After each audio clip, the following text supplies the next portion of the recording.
서울의 하늘은 지독히도 불공평했다.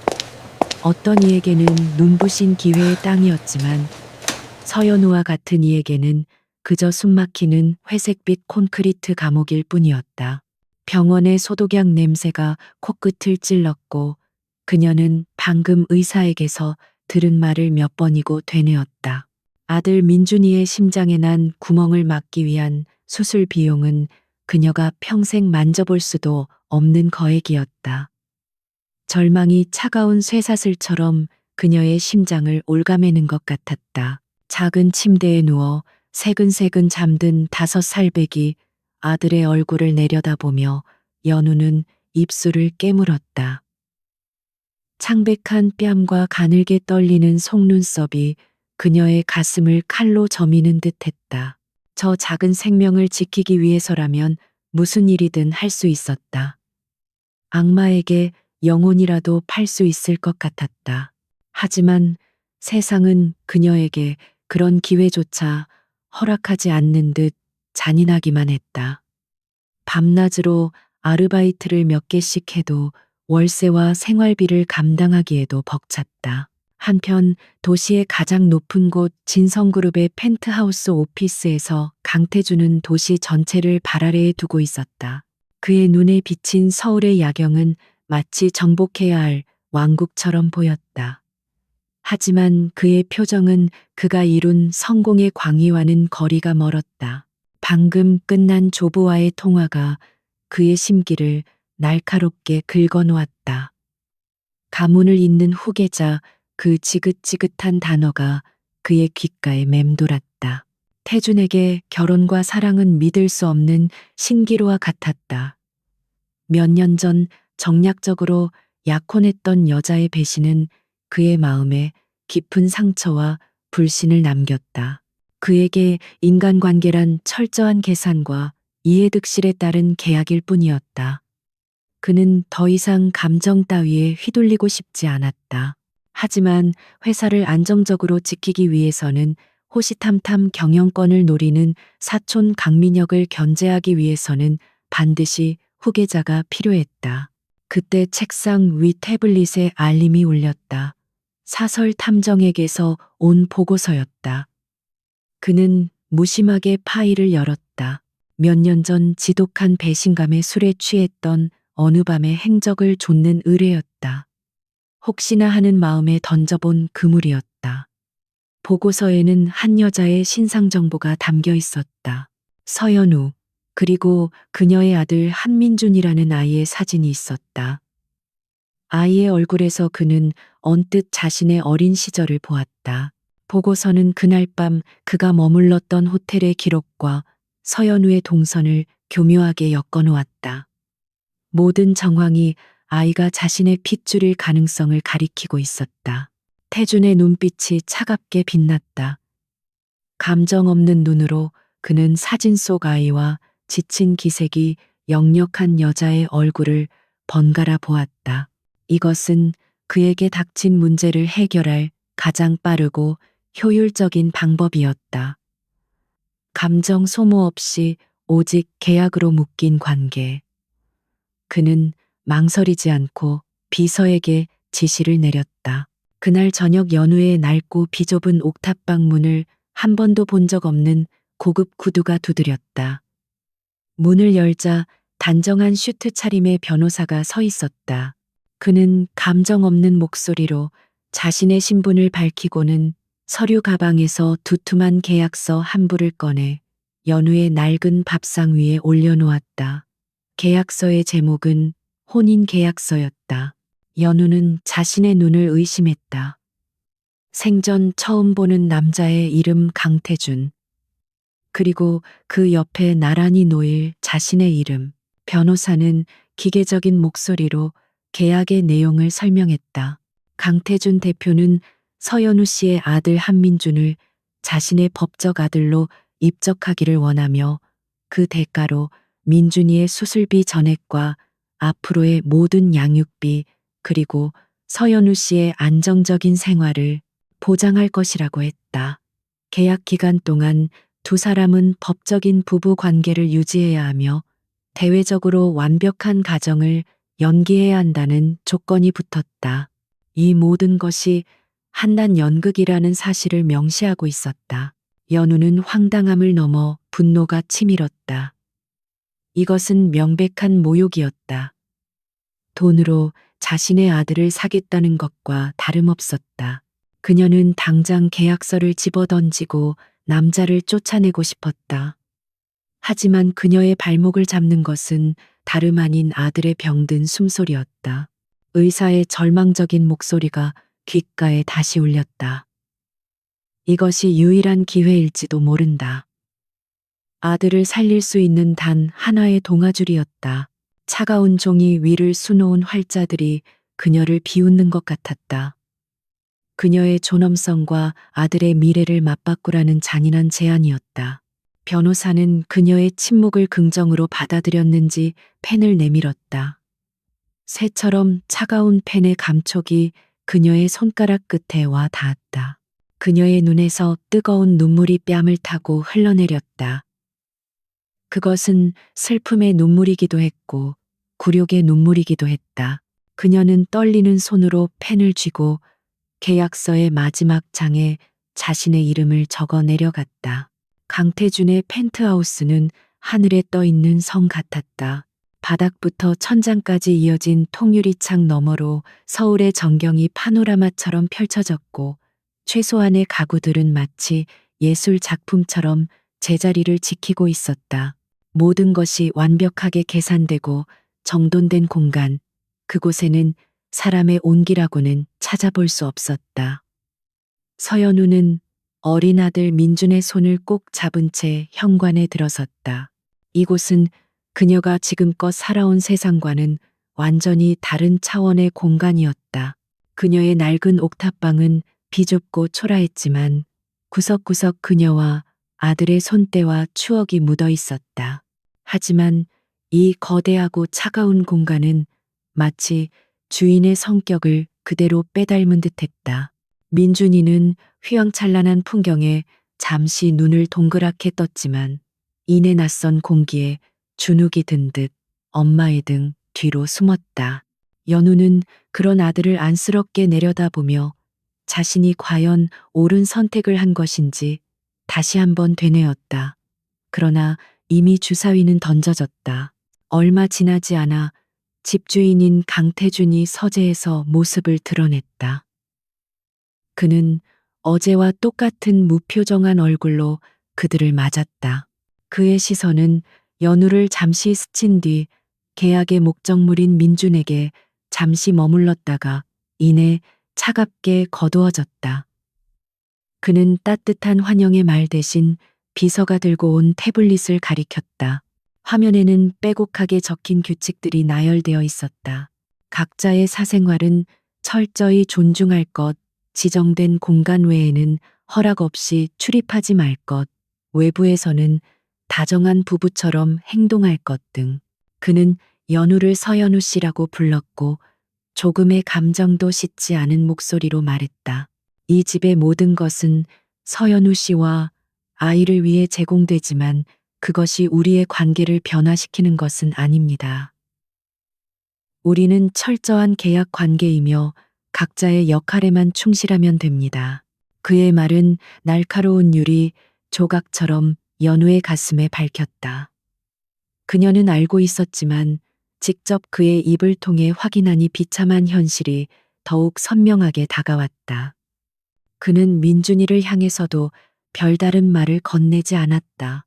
가정부가 안내한 방은 연우가 살던 옥탑방 전체보다도 훨씬 컸다. 한쪽 벽면을 가득 채운 옷장 안에는 그녀의 것이라고는 믿기지 않는 명품 옷과 가방들이 즐비했다. 마치 강태준의 아내라는 역할을 연기하기 위한 무대 의상 같았다. 연우는 그 옷들을 멍하니 바라보았다. 이 모든 호화로움이 아들의 생명값이라고 생각하니 숨이 턱 막혔다. 그녀는 옷장의 문을 조용히 닫았다. 언젠가 이 모든 것을 그대로 두고 떠나야 할 때를 위해서였다. 그날 밤 첫 저녁 식사는 숨막히는 침묵 속에서 이루어졌다.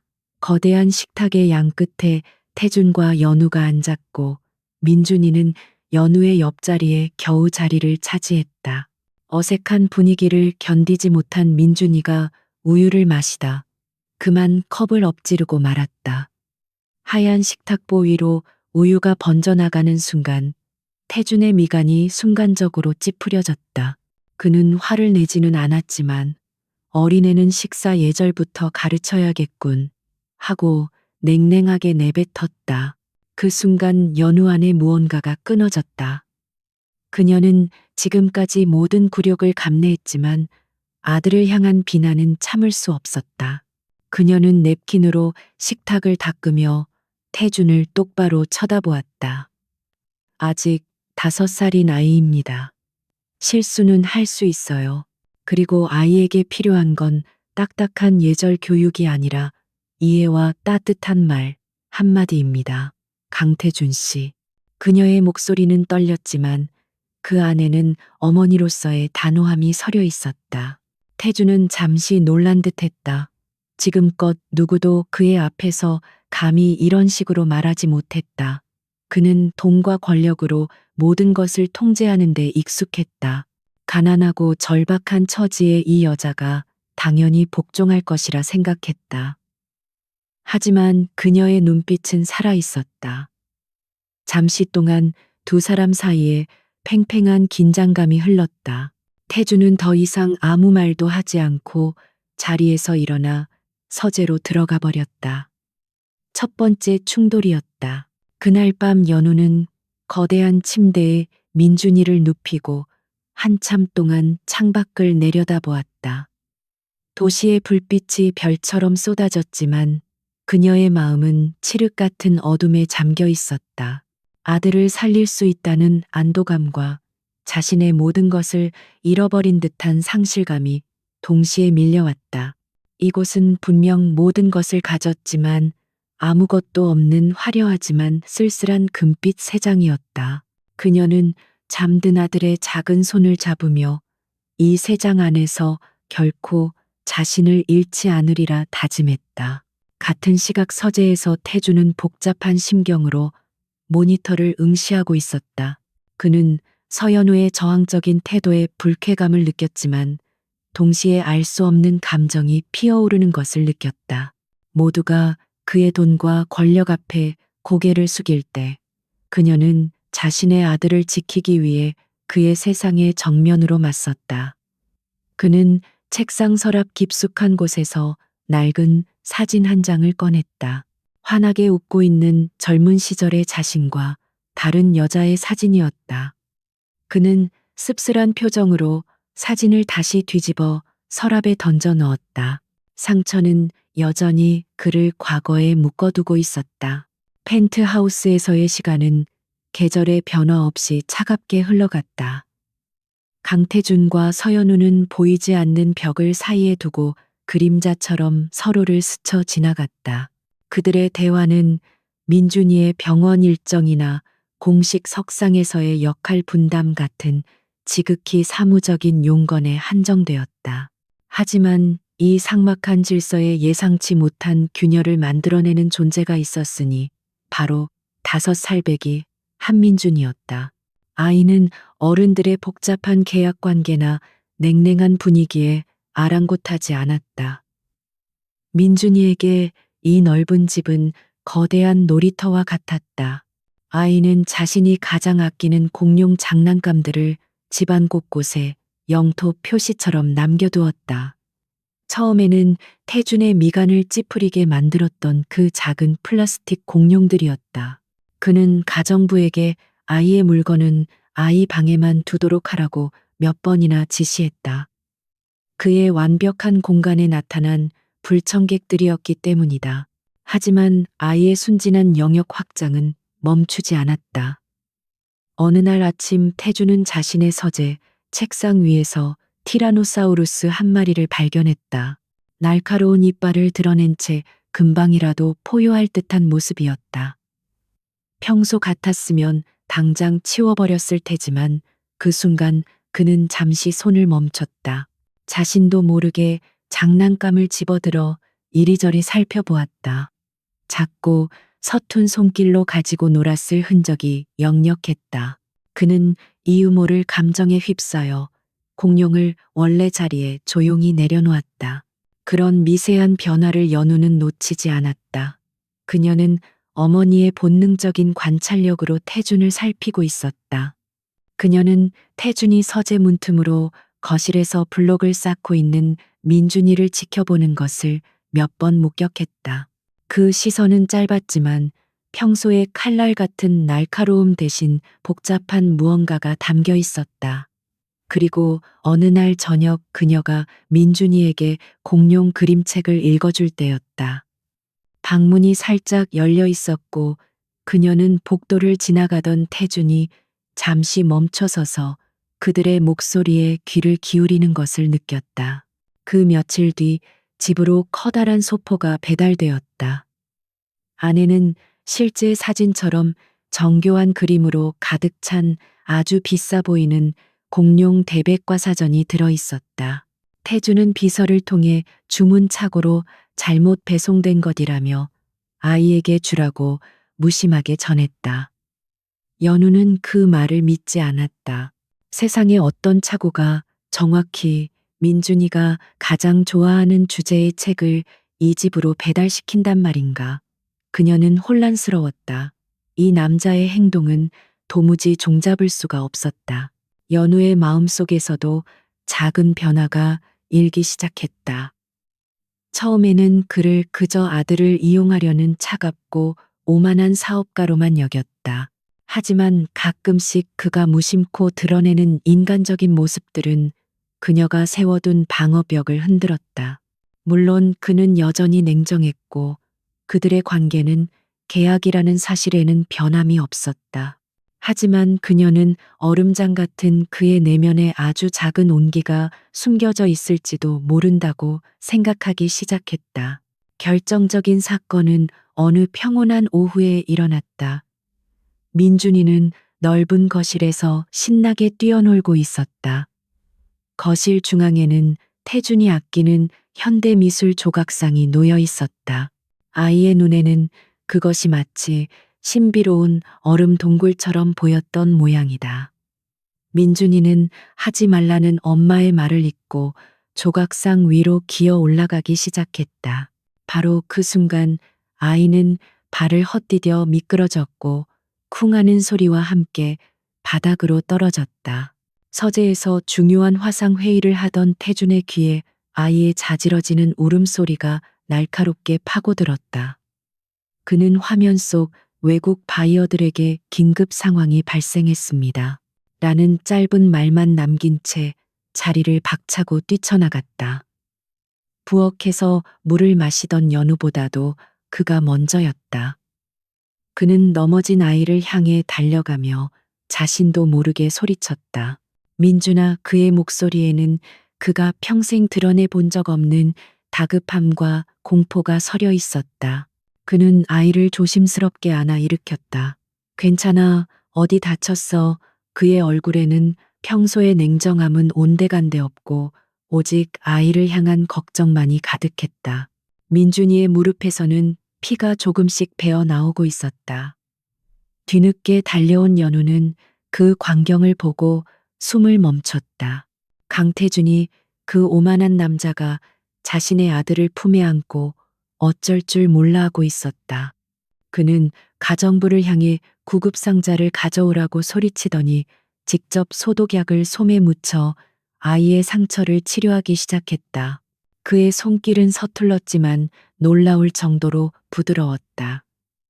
갑작스러운 무서운 아저씨의 변화에 놀란 민준이도 울음을 그치고 그의 얼굴을 빤히 쳐다보았다. 연우는 그 자리에 못 박힌 듯 서서 모든 것을 지켜보았다. 지금 그녀의 눈앞에 있는 남자는 진성그룹의 냉혈한 CEO가 아니었다. 그는 다친 아이 앞에서 당황하고 걱정하는 그저 한 명의 남자였다. 심장이 이상하게 두근거렸다. 상처 치료가 끝나자 태주는 자신이 과민하게 반응했다는 사실을 깨달은 듯 어색하게 헛기침을 했다. 그는 다시 예의 무표정한 얼굴로 돌아와 내 자산에 대한 최소한의 관리일 뿐이니 오해하지 마시오. 라는 퉁명스러운 말을 남기고는 서재로 도망치듯 들어가 버렸다. 하지만 이미 늦었다. 연우는 그의 단단한 갑옷에 생긴 선명한 균열을 똑똑히 보았다. 그리고 그 균열 사이로 흘러나온 것은 의심할 여지 없는 진심이었다. 시간이 흘러 민준이의 수술 날짜가 잡혔고 그와 동시에 강태준의 경영권 방어에 중요한 분기점이 될 진성재단의 연례자선 행사가 코앞으로 다가왔다. 이 행사는 수많은 언론과 재계의 거물들이 모이는 자리로 태준에게는 자신의 완벽한 가정을 과시하여 입지를 굳힐 절호의 기회였다. 그는 연우에게 이것이 계약의 가장 중요한 의무 중 하나임을 차갑게 통보했다. 그녀의 공식적인 사교계 데뷔였다. 행사 당일 펜트하우스는 최고급 살롱으로 변했다. 유명 스타일리스트와 메이크업 아티스트들이 분주하게 움직이며 연우를 머리부터 발끝까지 바꾸어 놓았다. 심플한 티셔츠와 청바지가 익숙했던 그녀는 몸에 꼭 맞는 우아한 실크 드레스와 수억 원을 호가하는 다이아몬드 목걸이 앞에서 숨을 죽였다. 거울 속에 비친 자신의 모습은 낯설기만 했다. 마치 값비싼 인형이 된 듯한 기분이었다. 모든 준비를 마치고 그녀가 방에서 나왔을 때 서재 앞에서 기다리고 있던 태준의 시선이 잠시 멈추었다. 그의 눈동자에 스쳐 지나간 것은 놀라움과 희미한 감탄의 빛이었다. 그는 곧 평소의 무표정을 되찾았지만 연우는 그 짧은 순간을 놓치지 않았다. 그는 그녀에게 다가와 파트너를 리드하는 법을 가르치듯 그녀의 허리에 손을 얹었다. 그의 손길은 지극히 사무적이었지만 예상치 못한 온기가 두 사람 사이에 어색한 전류처럼 흘렀다. 그는 파티장으로 향하는 차 안에서 오늘 밤 만나게 될 주요 인물들의 사진과 정보를 브리핑했다. 미소는 짓되 너무 해프게 웃지 마시오.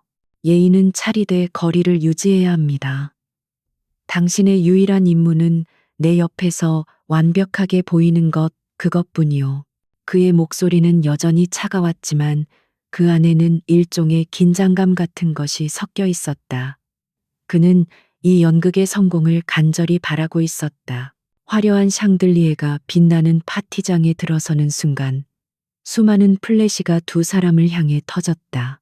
태주는 이런 상황에 익숙한 듯 자신감 넘치는 모습으로 주변의 시선을 압도했다. 연우는 심장이 터질 듯 떨렸지만 아들 민준이의 얼굴을 떠올리며 허리를 꼿꼿이 세웠다. 그녀의 조용하고 기품 있는 태도는 사람들에게 신비로운 인상을 주었다. 태주는 불안한 기색 하나 없이 자신을 따르는 그녀를 보며 내심 놀라움을 금치 못했다. 그때 거짓된 미소를 머금은 한 남자가 그들에게 다가왔다. 태준의 사촌이자 경영권을 두고 다투는 경쟁자 강민혁이었다. 그는 연우를 위아래로 훑어보며 비꼬는 투로 말했다. 우리 사촌이 드디어 짝을 찾았군. 그런데 어디서 이렇게 아름다운 분을 꼭꼭 숨겨두었을까? 그의 말에는 연우의 출신을 비웃는 교묘한 가시가 숨어 있었다.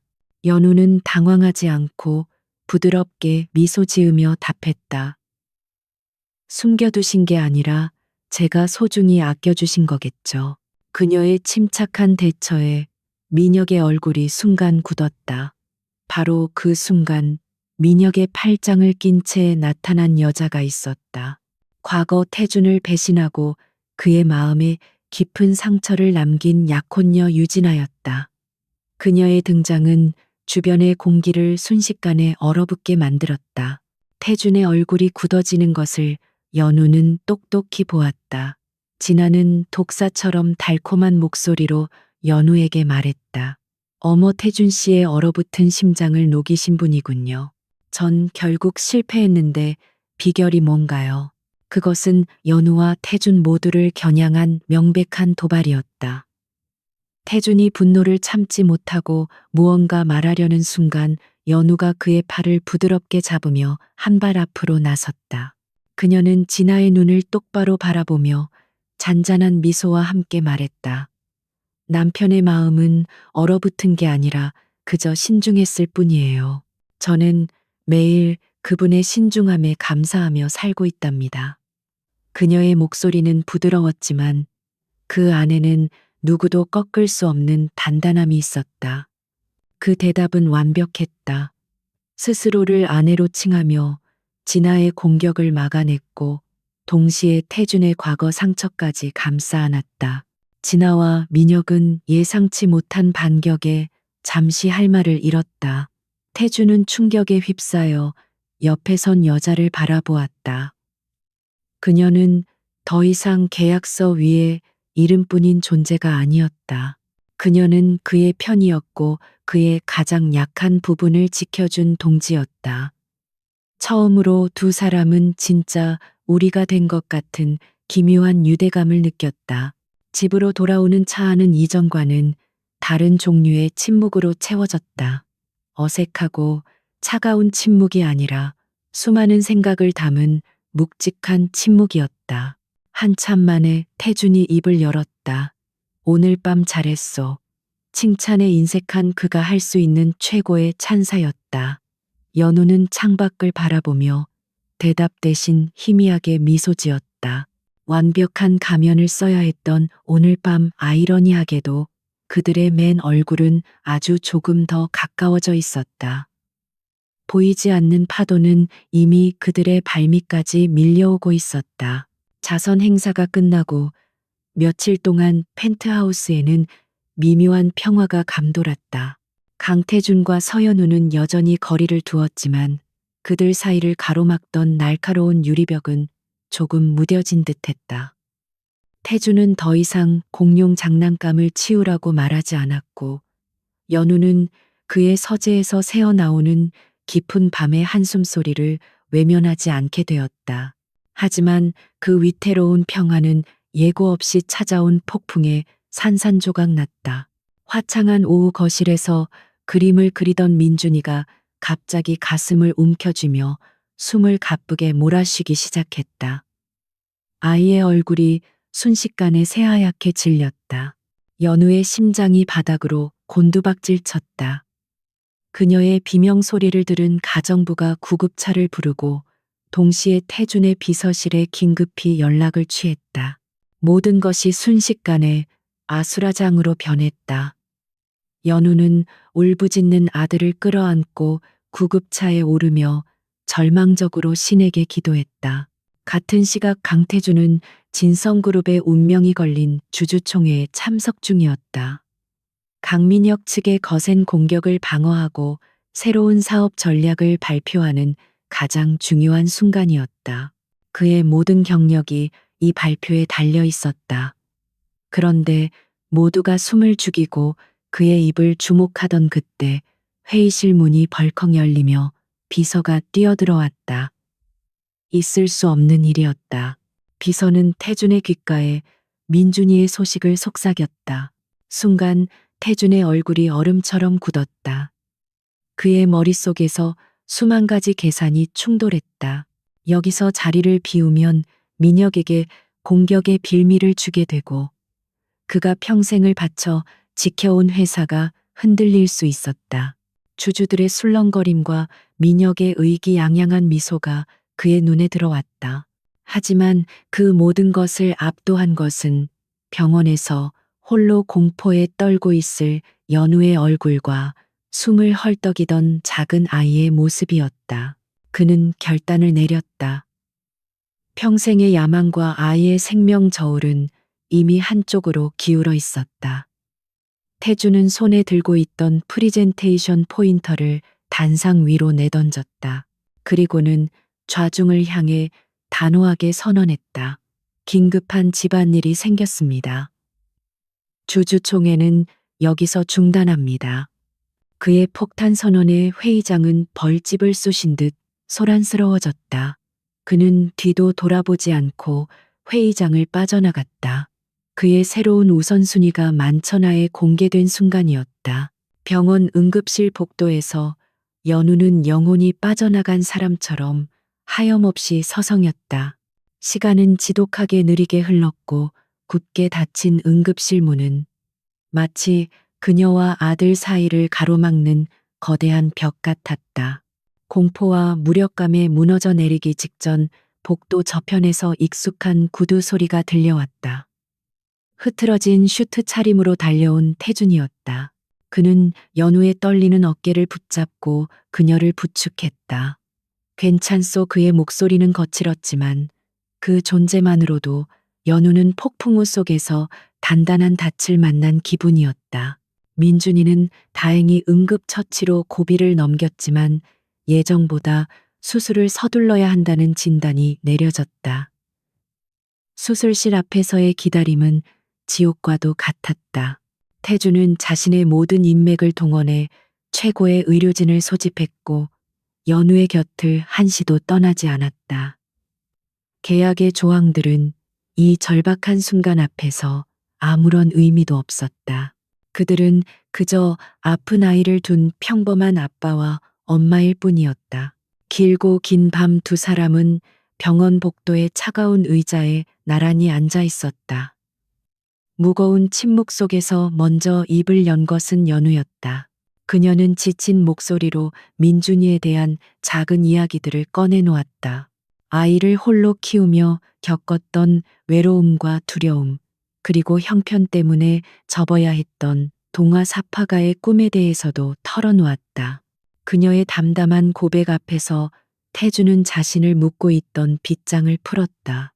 그는 처음으로 자신의 상처를 드러냈다. 후계자라는 왕관의 무게와 정상의 고독함, 그리고 유진아의 배신에 대해 이야기했다. 그녀가 단지 바람을 피운 것이 아니라 회사의 기밀을 경쟁사에 팔아넘기며 그의 사랑과 사업을 동시에 짓밟았다는 사실까지도. 그의 고백을 들으며 연우는 그의 차가운 가면 뒤에 숨겨진 깊은 고독과 아픔을 보았다. 그녀는 조용히 그의 옆으로 다가가 그의 손등 위에 자신의 손을 포겠다. 태주는 놀라 손을 내려다보았다. 위로의 제스처에 익숙하지 않은 그는 잠시 멈칫했지만 그녀의 손을 뿌리치지 않았다. 오히려 그녀의 작은 온기가 자신의 얼어붙은 심장을 녹이는 것을 느꼈다. 동이 터올 무렵 그들은 더 이상 고용주와 피고용인이 아니었다. 서로의 가장 깊은 상처를 마주하고 그것을 조용히 보듬어준 두 명의 인간이었다. 병원의 차가운 공기 속에서 계약서에는 없는 새로운 관계가 조용히 싹트고 있었다. 민준이의 수술은 성공적이었다. 아이는 놀라운 속도로 회복했고 병실에는 오랜만에 웃음꽃이 피었다. 강태준과 서연우는 함께 아이의 재활을 도우며 자연스럽게 서로에게 스며들었다. 그들은 더 이상 계약서의 갑과 을이 아니었다.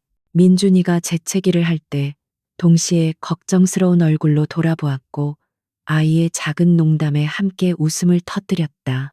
태주는 난생 처음으로 가족이라는 단어가 주는 따스함을 느끼고 있었다. 그는 이 계약을 진짜 현실로 만들고 싶다는 생각을 하기 시작했다.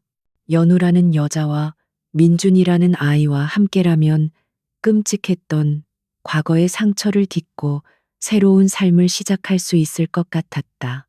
연우 역시 그의 진심 어린 변화를 느끼며 닫혀 있던 마음의 문을 조금씩 열고 있었다. 그녀는 태준의 서늘한 눈빛 뒤에 숨겨진 외로움을 보았고 그 상처를 보듬어주고 싶다는 생각을 했다. 희망이 조심스럽게 싹트고 있었다.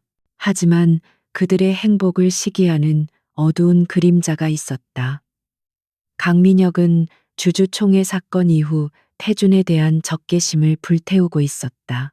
그는 태준의 가장 큰 약점이 되어버린 서연우와 민준을 무너뜨리기 위해 혈안이 되어 있었다.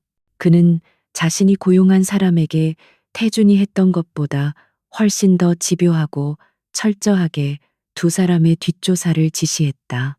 그의 목표는 태준을 사회적으로 매장시킬 한 방을 찾는 것이었다. 그리고 마침내 그의 손에 원하던 무기가 쥐어졌다. 민준이의 친부는 강태준이 아니며 몇 해 전 사고로 사망한 연우의 첫사랑이라는 사실이었다. 조사원은 병원 기록과 가족관계 증명서 등 빼도 박도 못할 증거들을 수집해왔다. 심지어 민혁은 사람을 시켜 병원에 입원 중인 민준이의 머리카락을 몰래 채취하여 친부의 유가족과 대조하는 유전자 검사까지 마친 상태였다. 모든 준비는 끝났다. 민혁은 이 사실을 언론에 터뜨리는 대신 더 효과적인 방법을 선택했다. 그는 가문의 어른이자 진성그룹의 실질적인 지배자인 강 회장, 즉 태준의 조부에게 긴급 가족회의를 소집했다. 혈통과 가문의 명예를 목숨처럼 여기는 노인이었다. 태준과 연우는 아무것도 모른 채 민준이의 퇴원 절차를 밟다가 강 회장의 호출을 받고 본가인 한옥으로 향했다. 태준은 주주총회건으로 질책을 받을 것이라 짐작할 뿐이었다. 고요한 정적이 흐르는 대청마루에는 강 회장의 녹이 서린 얼굴과 강민혁의 비열한 미소가 두 사람을 기다리고 있었다. 연우는 그 위압적인 분위기에 저도 모르게 몸을 움츠렸다. 강 회장은 찻잔을 내려놓는 소리만으로도 좌중을 압도했다. 그는 태준을 쏘아보며 저 여자는 누구냐? 라고 묻는 것으로 신문을 시작했다. 태준이 연우를 아내라고 소개하자 민혁이 기다렸다는 듯이 끼어들었다. 그는 위선적인 슬픔을 가장한 채 말했다. 할아버님, 그리고 태준이 형. 정말 안타까운 소식을 전하게 되어 유감입니다. 태준이 형이 저 꽃뱀 같은 여자에게 속았습니다. 그는 준비해온 서류 뭉치를 탁자 위로 던졌다. 서류에는 민준이의 친부에 관한 모든 기록과 강태준의 유전자와는 단일 %도 일치하지 않는다는 유전자 검사 결과서가 포함되어 있었다. 모든 진실이 한순간에 까발려졌다. 태준의 세상이 무너져 내렸다. 그는 자신의 눈을 의심하며 서류를 집어들었다. 글자 하나하나가 비수가 되어 그의 심장에 밝혔다. 배신감, 또다시 겪는 끔찍한 배신감이었다. 병원 복도에서 연우와 나누었던 교감아이를 보며 느꼈던 따스한 감정들이 한순간에 거짓과 기만으로 뒤덮였다. 그는 자신이 또다시 여자에게, 그것도 세상에서 가장 비참한 방식으로 농락당했다는 생각에 치를 떨었다. 그는 불타는 눈으로 연우를 노려보았다. 그녀의 창백한 얼굴과 흔들리는 눈동자가 그의 눈에는 가증스러운 연기로만 보였다. 연우 역시 충격과 혼란에 빠져 있었다. 그녀는 단 한 번도 민준이가 그의 아들이라고 주장한 적이 없었다. 모든 것은 그의 오해와 일방적인 계약으로 시작된 일이었다. 하지만 지금 이 자리에서 그녀의 목소리가 닿을 곳은 없었다. 그녀는 그저 파렴치한 사기꾼으로 낙인 찍혔을 뿐이었다. 강 회장은 서류를 훑어보더니 분노에 차 소리쳤다. 당장 이 더러운 것들을 내 집에서 치워버려라. 강씨 가문의 피가 아닌 아이는 절대 내 손주가 될 수 없다. 그의 외침은 사형 선고와도 같았다. 그는 태준에게 이 모든 소동을 오늘 안으로 깨끗하게 정리해라. 그렇지 않으면 내 자리도 위태로울 줄 알아라 라고 최후 통첩을 날렸다. 모든 희망과 온기는 사라지고 차디찬 분노와 절망만이 그 자리를 채웠다. 병실에서 겨우 봉합되었던 태준의 오랜 상처는 더 깊고 흉측하게 벌어지고 말았다. 본가에서 펜트하우스로 돌아오는 차 안은 지옥과도 같았다. 강태준은 운전대를 부서져라 움켜쥔 채 침묵을 지켰고 그의 옆 얼굴은 분노로 딱딱하게 굳어 있었다. 서연우는 몇 번이나 입을 열어 해명하려 했다. 저는 단 한 번도 아이가 당신의 아들이라고 말한 적 없어요. 모든 것은 당신의 착각에서 비롯된 일이에요 라고 말하고 싶었다. 하지만 그녀가 태준 씨 하고 입을 떼는 순간 그가 얼음 같은 목소리로 내뱉었다. 닥쳐. 그 한마디에 연우의 세상이 무너져 내렸다. 병실에서 자신의 손을 잡아주던 따뜻한 남자는 온데간데 없었다. 지금 그녀의 곁에는 과거의 상처에 사로잡힌 전보다 훨씬 더 차갑고 위험한 야수만이 남아 있었다. 그녀는 입을 다물었다. 더 이상의 말은 무의미했다. 그의 마음은 이미 굳게 닫혀버렸다. 남은 것은 이 잔인한 연극의 막을 내리는 일뿐이었다. 펜트하우스에 도착하자마자 태주는 그녀에게 지시했다. 가정부가 돌보고 있던 민준이가 엄마하고 달려나왔지만 그는 아이를 완전히 무시했다. 그는 테이블 위로 수표책을 던지며 말했다. 당신과 아이의 짐을 챙겨 1시간 주지. 내 집에서 당장 나가. 그의 목소리에는 일말의 온정도 남아있지 않았다. 그는 수표책을 가리키며 덧붙였다. 위자료이자 아이의 향후 치료비다. 이걸 받고 내 인생에서 영원히 사라져. 연우는 수표책은 쳐다보지도 않은 채 그를 마주보았다. 그녀는 마지막 힘을 내어 호소했다. 태준 씨, 제발 제 말 좀 들어주세요. 이건 오해예요. 그 순간 태준이 경멸이 가득 담긴 웃음을 터뜨렸다. 오해 아니면 완벽한 계획이겠지. 가련한 미혼모 연기 아주 훌륭했어. 나의 절박함을 보고 제대로 파고들었군. 원하는 걸 얻었으니 만족하나 대체 얼마를 뜯어낼 생각이었지. 그의 말 한마디 한마디는 독이 묻은 칼날이 되어 연우의 심장을 후벼 팠다. 그는 그녀를 유진아와 똑같은 사람의 마음을 이용하는 거짓말쟁이로 몰아세웠다. 그것은 그가 할 수 있는 가장 잔인한 모욕이었다. 연우의 눈에서 끝내 눈물이 흘러내렸다. 하지만 그것은 돈이나 호화로운 삶을 잃어서가 아니었다. 자신이 진심으로 마음을 주기 시작했던 남자로부터 받은 완전한 불신과 경멸 때문이었다. 그녀의 마지막 희망이 산산조각 났다. 그녀는 눈물을 닦고 그를 똑바로 바라보았다. 그녀의 목소리는 떨렸지만 그 안에는 마지막 남은 존엄함이 있었다. 돈은 필요 없어요. 단 한 번도 당신의 돈을 원한 적 없으니까. 나는 당신이 다른 사람인 줄 알았어요. 하지만 내가 틀렸네요. 그녀는 수표책에 더는 눈길도 주지 않고 몸을 돌렸다. 그녀는 그가 사준 모든 것을 그 금빛 3장 안에 남겨두기로 결심했다. 그녀는 민준이와 자신의 옷 몇 가지만을 작은 가방에 챙겼다. 태준이 사주었던 수많은 장난감들과 비싼 옷들에는 손도 대지 않았다. 어리둥절한 표정에 민준이의 손을 잡고 그녀는 뒤도 돌아보지 않고 펜트하우스를 나섰다. 딸깍하고 문이 닫히는 소리가 두 사람의 관계에 마침표를 찍었다.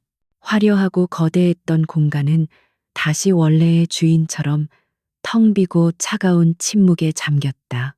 그날 밤 두 사람은 각자의 고독 속으로 돌아갔다. 하지만 이전과는 비교할 수 없는 지독한 고통이 함께했다. 연우는 민준이를 데리고 허름한 모텔에 몸을 뉘었다. 당장 내일부터의 생계가 막막했지만 그보다 더 아픈 것은 참잡니 인키레카레타 심다타 태주는 텅 빈 펜트하우스에서 홀로 서 있었다. 그는 민준이가 그의 서재 책상 위에 두고 간 티라노사우루스 장난감을 발견했다. 그는 순간적인 분노에 휩싸여 그것을 손안에서 부서져라 쥐었다가 벽을 향해 세게 던져버렸다. 그는 거짓말쟁이들을 자신의 삶에서 깨끗이 도려냈다고 생각했다. 하지만 그의 가슴을 채운 것은 승리감이 아니라 거대하고 텅 빈 공허함 뿐이었다. 모든 것을 제자리로 돌려놓았지만 이미 그의 세상은 돌이킬 수 없이 망가져 버렸다. 폭풍은 지나갔지만 그 자리에는 폐허만이 남았다. 서연우와 민준이가 떠난 펜트하우스는 다시 예전의 고요함을 되찾았다. 아니, 고요함을 넘어선 적막함이 거대한 유령처럼 집안을 배회했다. 강태주는 자신의 일상으로 돌아가려 애썼다. 그는 이전보다 더 지독하게 일에 몰두했고 이 사회를 장악하여 강민혁의 세력을 완벽하게 제압했다. 그는 자신이 원했던 모든 것, 즉 완벽한 통제와 권력을 손에 넣었다. 그러나 그의 마음은 그 어느 때보다도 공허했다. 승리의 축배를 드는 밤에도 그는 웃을 수 없었다. 침실에서는 희미하게 남아있는 그녀의 샴푸 향이 느껴졌고 거실 바닥 구석에서는 민준이가 남긴 작은 크레파스 자국이 발견되었다. 식탁의 빈자리는 그의 심장에 난 구멍처럼 느껴졌다. 그는 분노로 모든 것을 지워버리려 했지만 그들의 흔적은 그의 삶 곳곳에 깊이 뿌리내려 있었다.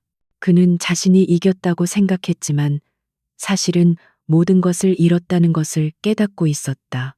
그의 분노가 서서히 가라앉아 그 자리에 불편한 의심이 싹트기 시작했다. 그는 연우와의 마지막 대화를 몇 번이고 복기했다. 돈을 원한 적 없다며 당신은 다른 사람인 줄 알았다며 눈물 짓던 그녀의 얼굴. 경멸과 상처로 가득 찼지만 그 안에는 한 점의 거짓도 없어 보였다. 정말 돈을 노리는 사기꾼이었다면 그가 내민 수표를 냉정하게 챙겨서 떠났어야 했다. 왜 그녀는 그러지 않았을까? 그 질문이 그의 확신에 작은 균열을 만들었다. 그는 자신의 과거 상처에 눈이 멀어 너무 성급하게 모든 것을 단정해버렸다는 것을 인정해야만 했다. 그는 진실을 알아야 했다. 편견 없이 처음부터 다시 모든 것을 파헤쳐야 했다. 그는 이전의 탐정과는 비교도 안 될 만큼 유능하고 신중한 새로운 사람을 고용했다. 그리고 서연우의 과거, 특히 민준이의 친부에 대한 모든 것을 남김없이 조사해오라고 지시했다. 얼마 지나지 않아 도착한 조사 보고서는 그의 세상을 다시 한번 뒤흔들었다. 보고서에는 그가 전혀 몰랐던 서연우의 삶이 담겨 있었다. 그녀에게는 가난하지만 다정했던 첫사랑이 있었고 그가 프러포즈를 앞두고 불의의 사고로 세상을 떠났다는 사실. 그리고 그녀가 주변의 반대와 손가락질에도 불구하고 홀로 아이를 낳아 기르기로 결심했다는 것. 그녀는 누구에게도 손 벌리지 않고 밤낮으로 험한 일을 해가며 오직 자신의 힘으로 아이를 지켜온 강인한 여자였다. 보고서의 마지막 장에는 더 충격적인 내용이 담겨 있었다. 강민혁의 계략에 대한 증거였다. 태준이 처음 고용했던 탐정은 민혁에게 매수된 상태였고 그가 태준에게 보고했던 내용은 모두 민혁의 의도대로 교묘하게 조작된 것이었다. 민혁은 처음부터 이 모든 것을 계획했다.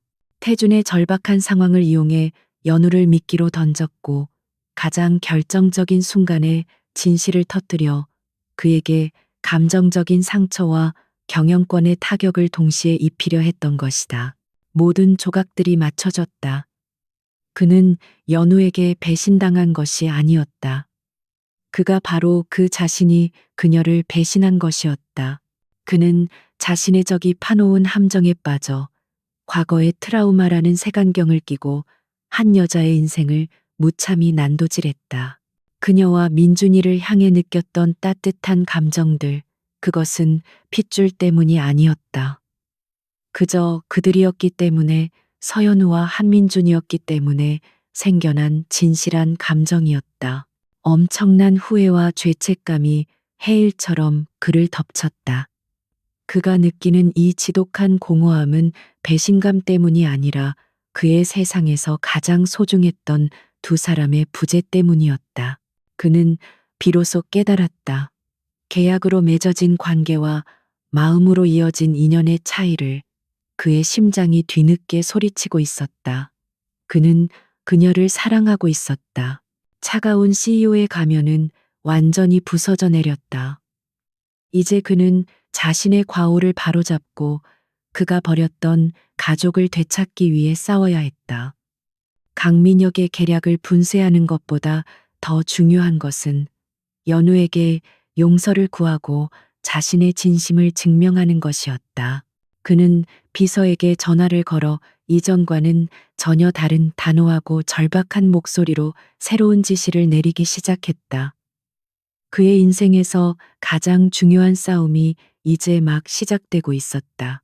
진실을 마주한 강태준은 무섭도록 신속하고 냉철하게 움직였다. 그의 반격은 강민혁의 예상을 훨씬 뛰어넘는 것이었다.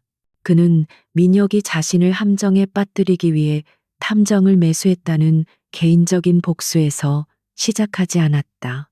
대신 그는 진성그룹의 CEO로서 민혁이 맡고 있던 사업부에 대한 전면적인 내부 감사를 지시했다. 그의 분노는 회사를 바로잡는 동력이 되었다. 감사 결과는 충격적이었다. 강민혁은 수년간 회사의 자금을 횡령하고 비자금을 조성하며 불법적인 거래를 통해 자신의 배를 불려왔다. 태주는 긴급 이사회를 소집했다. 그는 감정적인 호소 대신 민혁의 범죄를 입증하는 차가운 데이터와 증거 자료들을 이사들 앞에 던져 놓았다. 민혁의 기업인으로서의 생명은 그 자리에서 끝장났다. 이사들이 경악과 분노에 휩싸였을 때 태주는 비로소 민혁이 한 여자와 아이를 이용해 자신을 어떻게 기만했는지를 밝혔다. 이것은 그를 피해자로 만들었고 민혁을 회사의 돈뿐만 아니라 사람의 마음까지 짓밟은 파렴치한으로 만들었다. 강민혁은 모든 직위에서 해제되었고 법적인 처벌을 피할 수 없게 되었다. 그는 태준의 자리를 노렸지만 결국 자신의 탐욕에 의해 나락으로 떨어졌다. 기업의 폭풍을 잠재운 태준에게는 이제 더 중요한 싸움이 남아 있었다. 바로 그의 조부 강 회장과의 대면이었다. 그는 다시 본가 한옥을 찾았다. 강 회장은 민혁을 처리한 그의 수완에 만족하는 듯 했지만 연우의 이야기가 나오자 다시 노기를 드러냈다. 핏줄도 섞이지 않은 것들을 다시 드릴 생각은 마라. 노인의 완고한 외침에 태주는 처음으로 정면으로 맞섰다. 핏줄이 그렇게 중요하십니까? 그렇다면 저도 더 이상 강씨 가문의 자손이기를 포기하겠습니다. 저는 할아버님께서 평생 모르셨던 것을 배웠습니다. 가족은 피로 만드는 것이 아니라 사랑과 믿음으로 만드는 것이라는 걸요. 그는 자신의 모든 것을 걸었다. 만약 연우와 민준이를 받아들이지 않는다면 자신 또한 이 모든 부와 명예를 버리고 떠나겠다고 선언했다.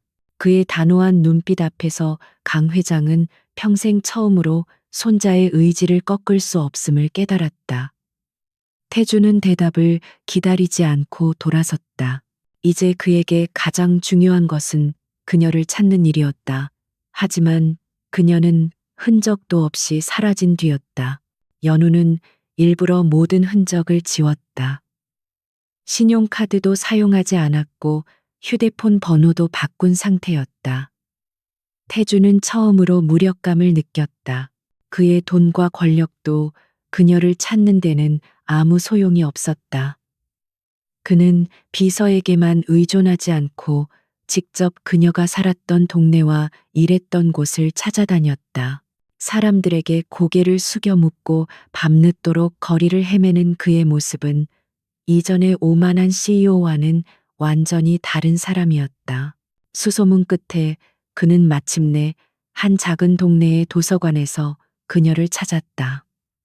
유리창 너머로 보이는 그녀는 아이들에게 동화책을 읽어주고 있었다. 예전보다 수척해 보였지만 아이들을 바라보는 그녀의 얼굴에는 온화하고 평화로운 미소가 어려 있었다. 그 옆에서 건강하게 뛰어노는 민준이의 모습도 보였다. 그 광경은 그의 심장을 기쁨과 동시에 지독한 죄책감으로 꿰뚫었다. 그는 조용히 그녀가 끝나기를 기다렸다. 해가 저물고 그녀가 민준이의 손을 잡고 집으로 향하는 조용한 골목길에 그가 나타났다. 연우는 그를 보고 순간 온몸이 굳었다. 그녀의 얼굴에 떠오른 것은 반가움이 아닌 상처받은 동물이 보이는 경계심이었다. 그녀는 그를 무시하고 지나치려 했다. 하지만 그가 절박하게 그녀의 앞을 막아섰다. 그는 변명하지 않았다. 그저 고개를 숙이고 갈라진 목소리로 말했다. 미안합니다. 그는 모든 것을 고백했다. 자신의 과거 상처 때문에 얼마나 어리석었는지, 민혁의 계략에 어떻게 놀아났는지, 그리고 그녀의 진심을 어떻게 오해하고 짓밟았는지. 그는 그녀의 과거와 희생에 대해 모두 알게 되었으며 그녀의 강인함과 선량함을 존경한다고 말했다. 그는 더 이상 계약이나 돈을 이야기하지 않았다. 그는 상처 입은 그녀의 눈을 똑바로 바라보며 진심을 다해 말했다. 당신을 사랑합니다. 그리고 민준이도 내 아들처럼 사랑합니다. 그의 목소리가 떨려왔다. 지금 당장 용서해달라고는 하지 않겠습니다. 하지만 제발 당신의 믿음을 되찾을 기회를 한 번만 주십시오. 제가 얼마나 변했는지 보여줄 수 있게 해주세요. 당신에게는 진짜 남편이, 민준이에게는 진짜 아빠가 될 수 있는 기회를 제발 한 번만 허락해 주십시오. 권력의 정점에 있던 남자는 모든 오만을 버리고 돈으로 살 수 없는 단 하나, 그녀의 마음을 얻기 위해 간절히 애원하고 있었다. 강태준의 절박한 고백은 조용한 골목길의 공기를 흔들었다. 서연우는 그 자리에 얼어붙은 듯 서서 아무 말도 하지 못했다. 그녀의 마음 속에서는 폭풍이 휘몰아치고 있었다. 그가 남긴 깊은 상처의 고통과 그럼에도 불구하고 한때 그에게 향했던 진심 어린 애정이 격렬하게 충돌했다. 그의 눈에서는 과거의 오만함 대신 진실한 후회와 간절함이 보였다. 하지만 한 번 부서진 믿음은 그렇게 쉽게 돌아오지 않았다. 그녀는 마침내 입을 열었다. 그녀의 목소리는 여전히 상처 입은 사람의 것이었지만 그 안에는 꺾이지 않은 심지가 있었다. 말은 쉽죠. 증명하는 것은 다른 문제고요. 그녀는 그의 손을 완전히 뿌리치지는 않았지만 그렇다고 덥석 잡지도 않았다. 그녀는 그에게 작은 틈을, 아주 작은 기회의 틈만을 남겨두었다. 당신이 진심이라면 행동으로 보여주세요. 아주 천천히 서두르지 말고요. 그것이 그녀가 내어줄 수 있는 최선이었다. 태주는 그녀의 대답에 오히려 안도했다. 그는 그녀가 자신의 신중함을 존중해 주었다는 사실에 감사했다. 그는 모든 것을 처음부터 다시 시작하기로 결심했다. 그는 자신의 부나 지위를 이용하지 않았다. 대신 그는 자신의 시간을 바쳤다. 그는 연우가 일하는 도서관에 나타나 책을 정리하는 자원봉사를 시작했다. 아이들에게 간식을 사다 주며 조용히 그들의 곁을 맴돌았다. 그는 무엇보다 민준이와의 관계 회복에 집중했다. 그는 아이와 함께 공원에서 공룡놀이를 했고 아이가 좋아하는 캐릭터의 이름을 모두 외웠다. 그의 노력은 꾸준하고 진실했다. 처음에는 무서운 아저씨를 경계하던 민준이도 점차 마음을 열고 그를 태준 아저씨라 부르며 따르기 시작했다. 연우는 조금 떨어진 곳에서 그 모든 것을 지켜보았다. 그녀의 얼어붙었던 마음이 아주 조금씩 햇살에 눈이 녹듯 녹아내리고 있었다. 그들은 아주 평범한 연인들처럼 다시 시작했다. 함께 공원을 산책하고 작은 카페에 앉아 커피를 마시며 시시콜콜한 이야기를 나누었다. 그 과정에서 연우는 그가 얼마나 변했는지, 그리고 자신이 그를 얼마나 깊이 이해하게 되었는지를 깨달았다. 그는 더 이상 그녀를 계약의 대상으로 보는 것이 아니라 한 명의 인간 서연으로 존중하고 있었다. 결정적인 순간은 어느 날 저녁에 찾아왔다. 태주는 그녀를 펜트하우스로 초대했다. 하지만 그곳은 더 이상 차가운 금빛 세장이 아니었다. 그는 한쪽 방을 그녀만을 위한 아름다운 화실로 꾸며놓았다.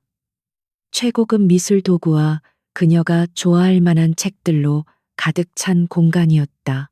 그는 그녀에게 당신의 꿈을 돈으로 사는 사람이 아니라 진심으로 응원하는 사람이 되고 싶소 라고 말했다. 그는 이미 그녀의 스케치를 보고 재능을 알아본 출판사와 연락까지 해둔 상태였다. 그 순간 연우는 완전히 무너졌다. 그는 그녀의 존재 자체를, 그녀의 꿈과 미래를 온전히 인정하고 지지해주고 있었다. 그녀는 더 이상 자신의 감정을 외면할 수 없었다. 그녀는 태준을 사랑하고 있었다. 상처와 오해를 넘어선 더 깊고 단단한 사랑이었다. 그녀는 그의 품에 안겨 기쁨의 눈물을 흘렸다. 몇 달 후 그들은 결혼식을 올리지 않았다. 대신 따스한 햇살이 들어오는 거실에서 그들만의 조촐한 서약을 했다. 태주는 무릎을 꿇고 값비싼 다이아몬드 반지 대신 그가 직접 만든 작은 나무 공룡 반지를 내밀었다. 그는 그녀의 눈을 보며 말했다. 지난번 계약은 거짓 위에 세워진 실수였소. 이제 새로운 계약을 하고 싶소. 오직 사랑에만 근거한 평생을 약속하는 마음의 계약을. 연우는 활짝 웃으며 고개를 끄덕였다. 1년이라는 시간이 흘렀다. 펜트하우스는 이제 민준이의 웃음소리와 연우의 그림들, 그리고 태준의 따뜻한 미소로 가득 찬 진짜 집이 되었다.